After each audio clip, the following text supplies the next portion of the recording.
Thank you all for joining us for the Everything You Need to Know About Academic Options After Your Bachelor's Degree workshop. Joining us today is Lori Filippo, Assistant Director of Recruitment and Admissions. They're going to discuss some of the benefits of the graduate school, applying to graduate school, paying for graduate school, and more. I'm going to hand it over to her to get us started.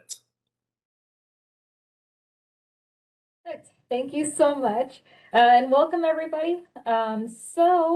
Yes, today we're going to be talking about everything related to graduate school. So again, my name is Lori, and yeah, please feel free if you have any questions, go ahead and put them in the chat and we'll go ahead and address them. But let's go ahead and get started. Okay. So what we like to start with is, what is graduate and professional school? So a lot of students may have not heard these terms before, may not even realize there's a difference between graduate and professional schools. So we like to start off just kind of talking about the different disciplines that graduate and professional school actually have. So your graduate programs will be like your master's and your doctoral programs, even certificate programs. So these are programs that can lead to licensure, but unlike the professional ones, they're not really always focused on training for a career. So your masters, they focus on the Masters of Arts, they have the Masters of Science. Masters is also the largest category. Doctoral programs, these are the PhD programs. One thing we like to mention with our doctoral programs is we do have post-doctoral programs and we have postmasters. So the one nice thing with that is that while many of our programs do require you to have a master's degree to go into the PhD, there are some doctoral programs where you can actually go in right after completing your bachelor's degree. So what this does is that's definitely help you save some time, some money, but also maybe for your career choice, you may not have to go get your bachelor's and your master's and then your PhD. So you might be able to go straight into that PhD after you complete your bachelor's degree. But again, it depends on the program, but our list of programs will let you know if that is available for you. Now, the professional degrees are ones that are focused on training for a specific career. So that would be like your law school, your dental, the med school. We also have occupational therapy and physical therapy. So really training for that specific career that you want to go for. We do offer certificate programs as well. Now, the nice thing with certificates, think of it almost as like a graduate minor. So these can be more of like an emphasis on your master's or your doctoral degree. So let's say maybe you want to go for counseling, but then you really want to do addiction studies.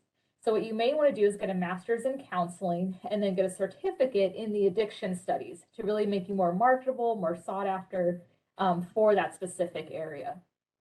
The nice thing with certificates too is they can always be added on to the master's degrees or doctorals, so you can take them at the same time, but it would be two different applications that you would have to submit. All right, so why grad school? So we already talked about this a little bit, but with grad school, it does lower the overall unemployment rate, and then just the opposite, it increases your chance of getting more income. We noticed that only about 14.4% actually hold graduate professional degrees, so it definitely makes you stand out, more marketable, and going for that career that you want. So just to kind of show you more visual, this is how, again, what we described, going for that higher degree, going up for those professional doctoral degrees, it does lower the unemployment rate. And then just the opposite, it does increase your chance for more earnings when you do get that higher degree. This slide, now it's not showing everything, but this is a good indication of how more and more professions are looking for that professional degree. They're looking for the graduate degree. So, those lawyers, the healthcare, social workers, counselors, they're looking now, in order for you to get to that career, you may need to go and get that master's, that doctoral degree, or possibly even the professional degree to get into this field. Okay, so why get a grad program at UNLV? So If you're not already familiar with UNLV, UNLV is a prestigious R1 ranking institution. So we do get ranked by the Carnegie Classification of Institutions of Higher Education. So we're one of only 131 universities in the US to actually have this R1 ranking. With the grad school, we have more than 175 graduate degree and certificate programs, and that includes over 40 doctoral and professional programs. We are one of the most diverse universities in the country. This is according to the US News and World Report. And then speaking of rankings, we also rank in social mobility, community engagement classification, and we have national rankings and accreditations within our programs itself. So a lot of our programs like the MBA, they have their own accreditation, and for their accreditation, they're even like the top, only like 5% of MBA programs that have their accreditation. So very high national rankings, even within our programs. With graduate studies at UNLV, you'll also get to learn from nationally and internationally faculty in the highly ranked programs. You'll do a lot of partnering, a lot of networking. So a lot of our programs like to bring in guests. They like to do outreaches with the community. So you'll really get, as I mentioned, that networking experience. You'll also get to work in labs, research centers. We'll talk about the graduate assistantships a little bit later that will help with your funding. We understand that the graduate students are very non-traditional. You may have family, another job. So you are eligible to enroll in afternoon, evening classes. We have online classes, and we even have full online programs. And then of course, being at grad school, you do get to form those relationships with your faculty and your classmates. Okay. So again, if you're not familiar with UNLV, we were founded in 1957. We have over 5,000 graduate students with over 1,000 international students coming from 80 countries. Okay, so with over 175 different graduate programs, how do you even start with choosing what you want to study? So what we actually say is to think backwards, right? So start with the outcome. What kind of career do you want to go for? What interests you? What makes you happy, inspired, as we put here, creative? Are you already maybe in the career that you want to go for? Maybe you're doing some kind of internship. Maybe you're working with them already and just want to keep going up in that company. So start with the outcome and what you're looking to achieve. Maybe if you are working in the field, you can reach out to them and say, hey, how did you get to this position that you're in? What kind of degree do I need? Do I need that master's? Can I go for my PhD? If you want to work in higher education, do you need a higher ed master's degree, or can you go get public administration? Do you need to know more of the government background of it? So start with the outcome first, and then see what actually is the program that you would need for that outcome. You can also think beyond your bachelor's degree, right? So even though you got your bachelor's in one degree, it doesn't mean that you have to stay with that field or that career, your academic career, the whole way through your master's, your PhD. Some students might say, you know what, I started with my business degree, but I'm really interested in social work. I think I want to switch and go into that. So not all of our graduate degrees require a specific undergrad major. So a lot of them will say, hey, we want something similar to this, maybe in a related field. Some of them will just say, as long as you have a bachelor's degree with, this specific GPA, then you'll be fine. So again, you don't have to follow, just because you got your bachelor's in one thing doesn't mean you have to get your master's or your PhD in that same field. Also research various fields, and like we mentioned, reach out. So look at professors, professionals who already work in the job similar to the one that you want. And again, chat with them. What did they need to get into that field, into that career? What did they have to do? And of course, you can always reach out to our team, the recruitment team, and we can help you and get you, to speak to those individuals at our institution to give you even more ideas. So other things for selecting programs is research and apply to the programs. So the application process and requirements, they vary among every single program. All of our programs have very different requirements. So start narrowing down your programs, especially with us having over 175. You'll definitely want to reach out early. You can always try petersons.com, talk to our faculty, talk to the graduate coordinators, the professors, talk to other graduate students if you maybe want to get a feel for what their experience was like and how they got into grad school or what career maybe they're going for, and see if that kind of relates to what you're doing. But definitely look at the deadlines, and we'll touch on this a little bit more. But just keep in mind that deadlines for grad school are non-negotiable. So speaking of deadlines, as I mentioned, all of our programs have specific application deadlines that you have to follow. Some deadlines are very, very early. They will make you apply to the program as early as December 1st.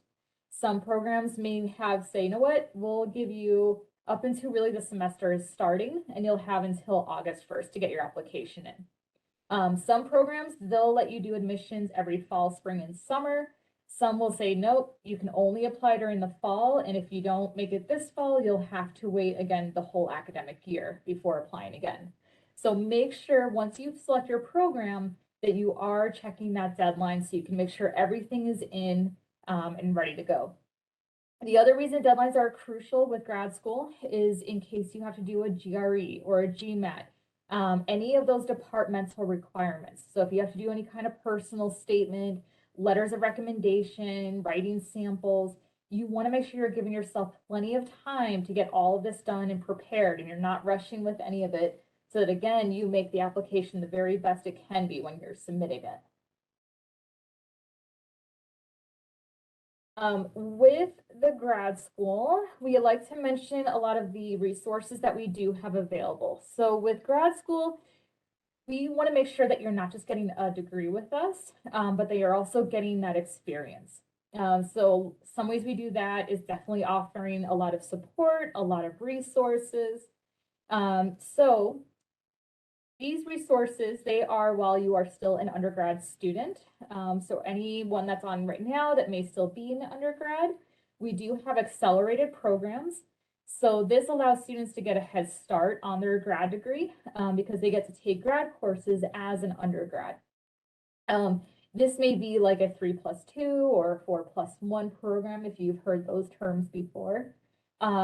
If our grad program has an accelerated program within it, it will state it on the program page.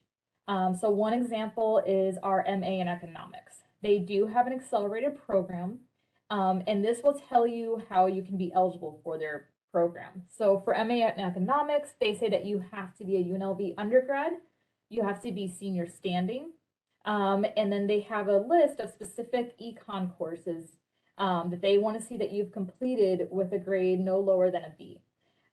So again, if you are interested in an accelerated program, go ahead and check out the link, and it'll tell you specifically how you may be eligible for an accelerated graduate program. There's also undergrad to grad course approval. So this again will allow you just while you're an undergrad student to get that approved to maybe take a graduate class or two. And then when you are a grad student with us, then you can use those credits towards your grad degree. So two options while you're still an undergrad student with us. Okay, and then we also have professional development opportunities. So this is now while you are a grad student. The Grad Academy does offer many free resources. And so some of these are different certifications. Usually these are about a year long. They do get a medallion after you complete these certifications.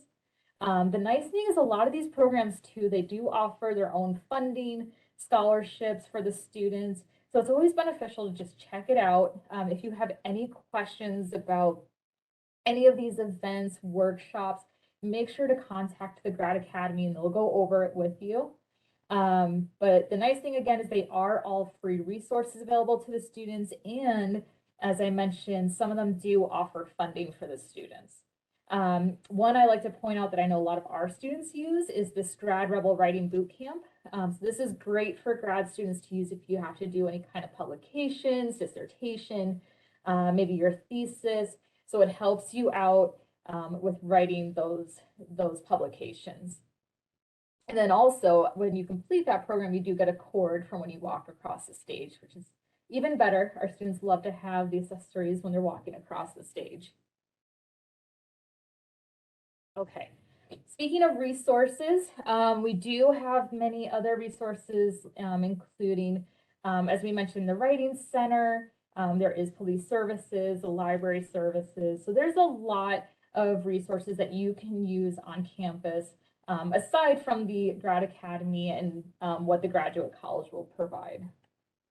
So any help that we can provide while you are a student, again, giving you that experience, just let us know and we'll help you out with it. We also have our own recruitment events. So we do offer Grad School 101 and paying for grad school. So it's very similar to this, being able to go over with you how to apply to grad school and pay for graduate school. But the other one that you may want to go into is the Grad School Applications 201. Once you start your application and you know for your program, here's what I have to submit to be accepted. So if you have to do those letters of recommendation or that statement of intent, 201 will go a little bit more into detail on those specific requirements. So it'll tell you how to get good letters of recommendation and then how to get excellent letters of recommendation. We'll go over statement of intent. How do you know what the professors are actually looking for when they review your statement of intent? What should you include in these statement of intents? So 201 will actually go more into those details. We also have drop-in sessions. Usually those are on Wednesdays. They are virtual and in person. This is your chance to really speak to our team about anything. So if you started your application, if you're not sure where to submit your documents for your application, maybe you just don't know who to reach out to for your program. Any question at all, doesn't matter how big or small it is, you can go ahead and contact us, set something up, and we'll help you out with that. A lot of our departments, they'll actually host their own events. So again, check out our calendar, because if you're interested in social work, MBA, public health, education, those events are on our calendar right now. And you can definitely join in. You'll be able to have a presentation from someone in that department.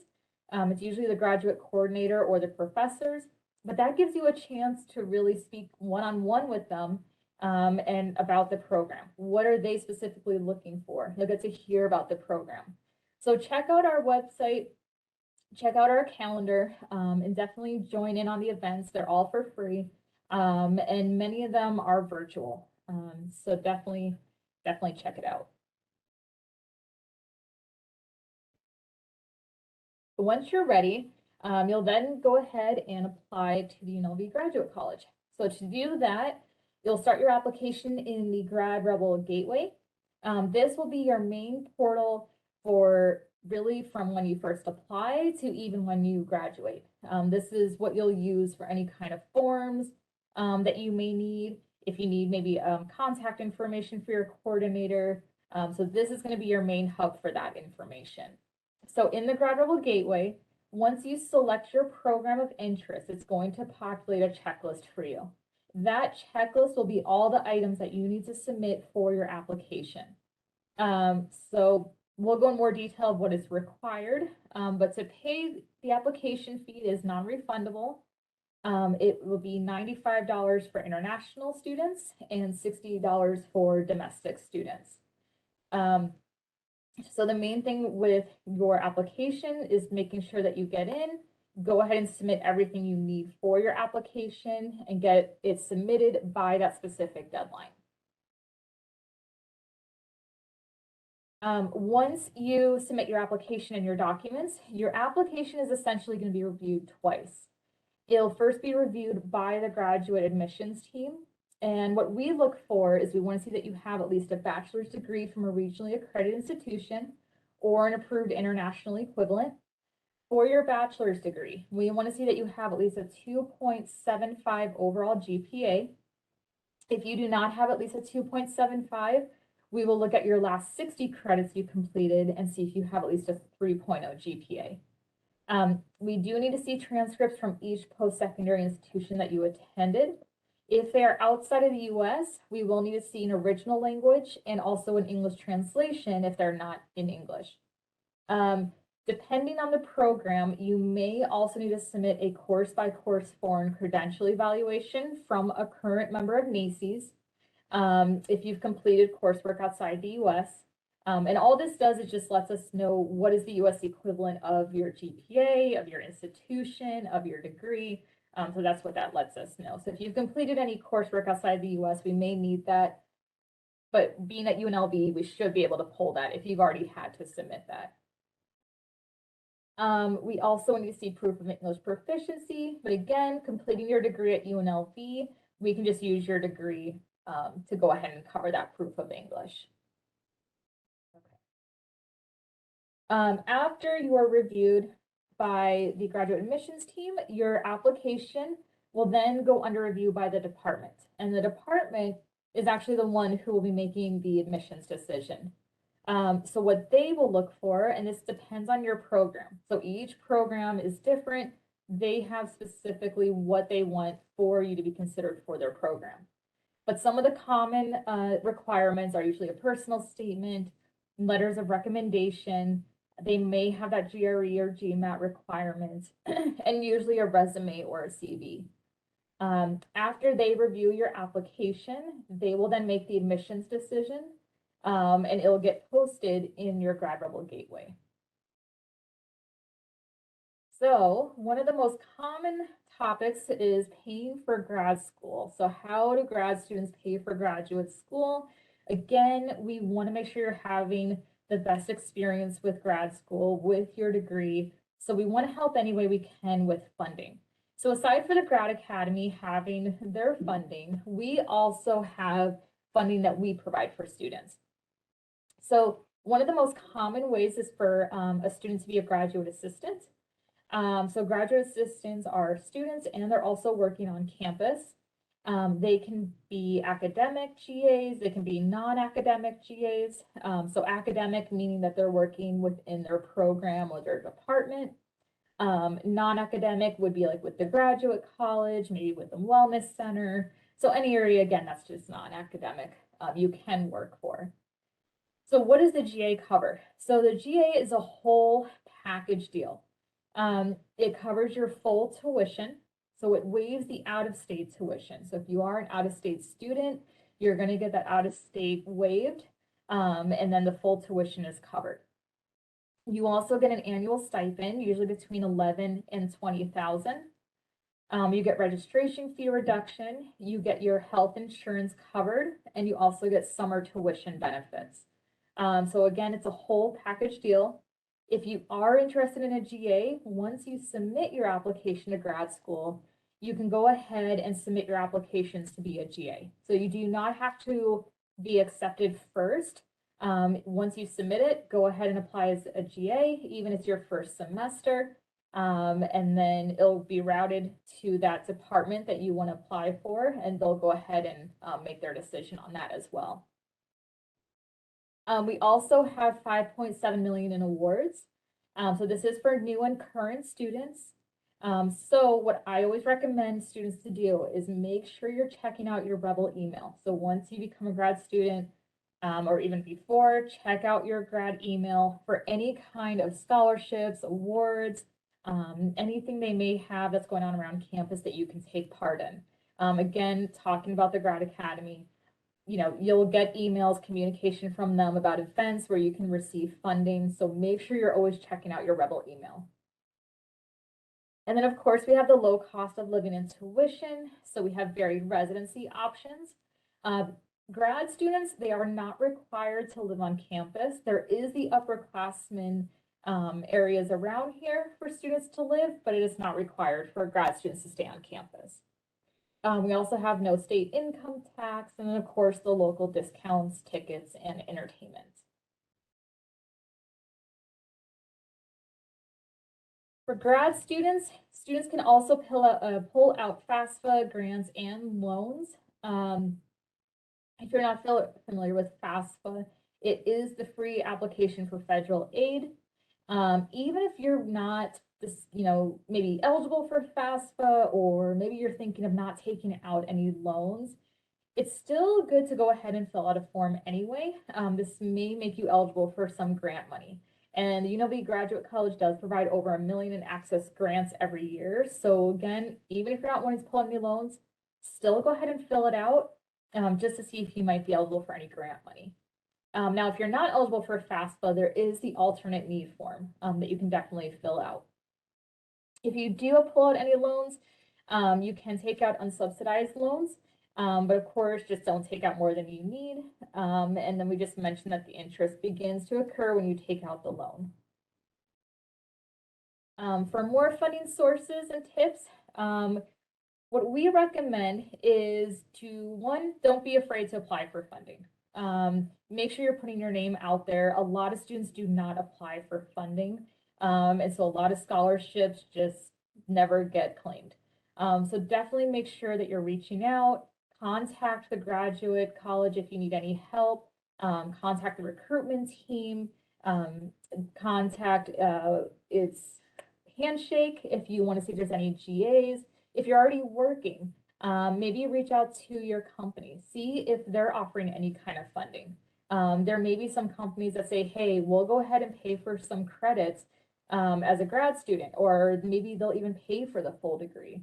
So if you're already working or interning somewhere, definitely check it out and see, but always reach out to us if you have any questions.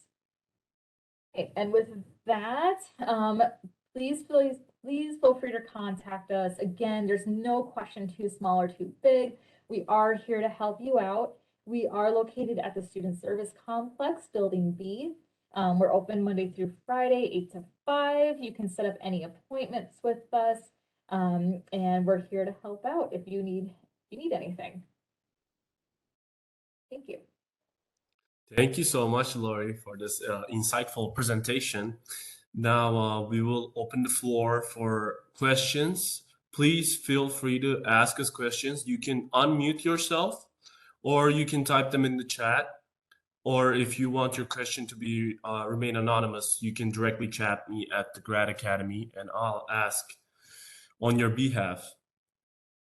We had one student that was wondering about. She had a question, and who here is planning to major in English? I guess it's for like all the participants that are in the presentation right now. So if anybody is planning to major in English, Jasmine would like to reach out to you, because in one of her classes, she has to interview someone interested in the same field as her.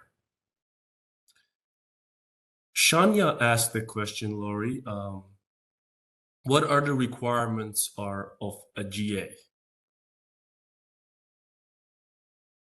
Yep, so great questions, Shania. So for a GA, when you go on to apply as a GA in the Grad Rebel Gateway, usually all you have to do is just select what area you are interested in being a GA in, and it'll give you everything. It'll say non-academic and academic, and it'll give you every area on campus. And really all you need to submit is a resume. If the department is looking for anything specific, they'll definitely reach out to you. There's really not many that do interviews. Some may. I think that's more probably if you're looking for an academic GA, they may want an interview. But it's, again, it really is dependent on the department and the area that you're applying for a GA with. What I would recommend doing is using Handshake. There is an area in Handshake where you can search for open GA positions, or definitely reach out to any professors. If you want to reach out to the graduate coordinators for the program, they can let you know what are they looking for in a GA, what kind of GA is it? Is it teaching? Is it a research GA? Is it, if you're doing a non-academic GA, what are the tasks that you'll be assigned? So they can let you know more specifics when you reach out to them directly. And then they can also probably let you know, besides the resume, is there anything on the side that they might require from you when you do apply? But when you apply alone in the Grad Rebel Gateway, you just need to upload your resume, and then the department will reach out. Thank you for that, Lori. And then I hope I'm pronouncing pronouncing your name right. Hugh asked, is the GA program college specific? Must you apply to be a GA under the college you go to? Yeah, no, good question. So it does not have to be, oh, there we go. The GA, you can really decide where you want to be a GA at or where you want to apply to be a GA at. It's either or. Some of them are some students like to work directly under their department. Maybe they just want to get a little bit more experience. Maybe they want to do research with some professor. So if you're looking for something like that, definitely look at the academic GAs. But I will say not all departments will hire GAs. And some departments, they may only hire PhD students. So it depends again on the program and the department you're looking for, if you're looking for an academic GA. But if you don't get an academic GA in your area, still apply for non-academic GAs. A lot of students do like non-academic GAs. It kind of gives them a different type of experience. I know our GAs here, they actually preferred it because it gave them more of that presentation skills and speaking skills and just different things that they may not have received if they did a department GA, academic GA. So, but yes, you can apply to multiple GAs. There's no limit on how many you apply for. Even if you don't get it your first semester, you can apply for it your next semester. But reach out, see what kind of GA they're actually looking for. But it just depends. But no, you don't have to apply under the college you're going for. Perfect. Thank you so much. What would be the day-to-day duties be? I know it differs based on the department. So yeah, it really does depend. So I can tell you, like, for the GAs that we hire at the graduate college, so our GAs, they are hired with the recruitment team for our area. And what they do is they'll do presentations just like this. They do recruitment, they go out for events, they meet with prospective students, they're helping students through the application process. So that kind of gives you an idea for like the grad college GAs, grad recruitment GAs. Academic GAs, it depends on if it's like a research or teaching. Teaching, they may work with like an undergrad class. So they might help the professors in that specific classroom. Maybe they'll do some of the teaching, maybe they'll do some of the projects. For research GAs, there may be a professor that is doing a research project, and that GA will help them throughout that research project as well. But yes, unfortunately, it really does depend on that specific area for what they may have you, what tasks they'll have you do. So it's always good to reach out to them directly because they'll know, one, are they hiring any GAs for the semester you're interested in? What is the GA that they're looking for? What kind of GA? And also, what would you need to do to be considered for a GA? thank you so much, Lori, for your answer. Leonard asks, how long is the average grad school program? So for master's degrees, we typically say it's between 2 to 3 years. I think there's maybe like a few that are a year long, especially if they're like an accelerated track. But typically we say about 2 to 3 years. And we always say it's like really dependent on the student too. A grad student to go full time is 9 credits. But again, if you're utilizing the summer term, or maybe you're taking a little bit more than the 9, it can vary. So usually master's between 2 to 3. For a PhD, we usually say between 4 to 6, only because again, it depends on the type of PhD program you're doing. If you're doing any kind of, if you have to do like a dissertation, that might take a little bit longer to complete that. So typically PhD, we might say about 4 to 6 years to complete, depending on the program. Thank you for that answer as well. Jasmine asked about what would a non-academic GA feel like? You kind of answered this question, but do you have any other examples maybe of a non-academic GA? What would it look like? I'm trying to think.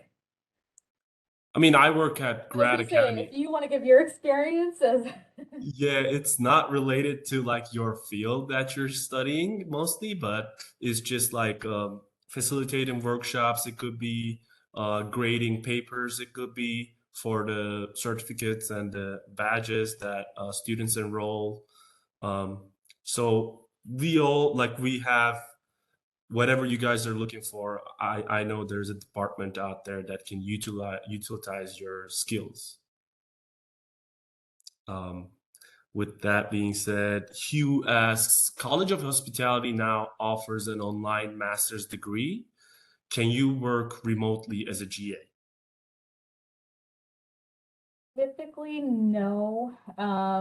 Now, if you're an international student, you do have to, for if you are required to have an F1 student visa to be on campus, um, you have to be, how do I say it? If you're here, you would have to be on campus in order to meet the qualifications for your visa. To stay in good status, you would have to be on campus. So already, what I always say about these online master's programs, if you're an international student that needs an F1 visa, make sure that you're making sure you're in good standing with your visas. So unfortunately, with online programs, if you are an international student, fortunately, you just would not qualify for these online programs. But now, even if you're not an international student, usually the GAs, they just don't qualify for out-of-state work. But it depends on the department. So you can always contact them, see what they say, if there is some way around it, if there's anything that's online or in person too, but it just kind of depends.